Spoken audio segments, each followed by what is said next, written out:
Hi, welcome, Belinda Carlisle. Thank you so much for speaking with me today. Oh, my pleasure. Thank you for having me. Absolutely. Well, first, I have to say congratulations on your new EP and your single, Big Big Love.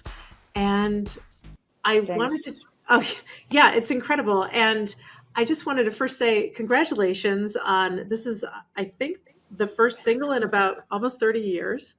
I think so. Yeah, 1997. 1997 was the last time I actually put out an album and had like a proper like single. Yeah. So I was actually not planning on doing anything. I was planning on semi-retiring, slowing down, and then my son ran into Diane in LA at Mhm. a coffee shop. And she said, "What is your mom doing? Let's call her." And so they FaceTimed me and she said, "Get down to the studio. I have some hits for you." And I Yeah. thought, okay, well, do I really want to do this? It's a big commitment. And I wasn't planning on doing this kind of thing anymore at all. Yeah. But of course, you don't say no to Diane Warren. And I went to the studio and I was completely blown away by what I heard. And I said, yes, I want to do this. So that's how it all happened. Incredible. And would you talk a little bit about what it was like to step back into this after, you know, so many years and not Right. having planned on it? Well, I did. I did an album in French back in, I don't know, 2000. It was released in 2007, and then I had my mantra album. Um, it was amazing because I mean the reason why I never thought that I would do this again is because I've worked with some of the best songwriters in the world, and I've Yeah. had pop hits, and I really didn't think that anything would come along that was on par with what the work that I've done earlier in my career.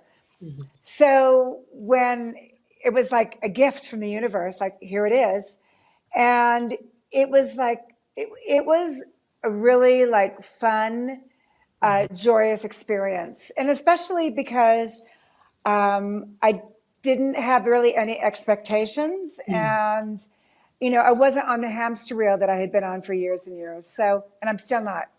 And it's just been really really fun. I'm having a lot of fun with it. No matter what happens, I think it's really good work, and I think my Mm. fans will love it. Yeah. And everything else that happens after that is gravy, really. Yeah. Incredible. And, you mentioned working with Diane Warren. Would you go into a little bit of detail about working with this incredible legend, multi-Oscar nominated Yeah. songwriter? Yeah. Yeah. Well, I met Diane back in 1986 or 87. And I went to her office. It was in a building on Sunset Boulevard. And she had a little room with her piano and floor to ceiling stacked up with cassettes. And, and she's gone from that, and then so I meet up with her 30 years later, or whatever. And she owns a building and built another building around the corner. So, with all studios. And, I mean, I like her as a person. It's not even about really. I mean, of course, she's a great songwriter, but she's such a great person. And it was just like riding a bike, working with her again. It was no weirdness, no insecurity, like me going in again and working with someone like her. It was just so easy and effortless, really. Yeah, incredible. Well, I watched the video for Big Big Love. It's so celebratory and joyous, and it's you're singing it, and it's about a woman wanting something and wishing and hoping for something, and women don't always get to ask for things. And I wonder if you would talk a little bit about the joy in that song of wanting a big big love. Well, I think it can be any kind of love, really. It can be like even,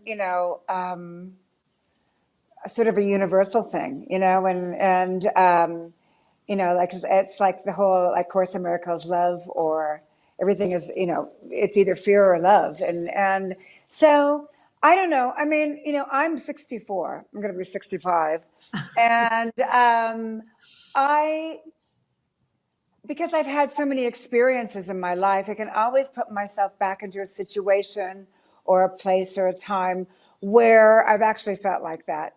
Mhm. And so for me, it was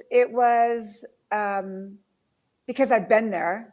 Uh, I could really put myself in a situation and sing it and have fun with it. But yeah, I mean, lyrically, it's, everybody's looking for love, really, or most everybody. And, whether we find it or not is a whole other thing. I found it. I've been married for almost 37 years, and with my husband for almost 39 years. So, Yeah. but yeah, it's out there for sure. Yeah, wonderful.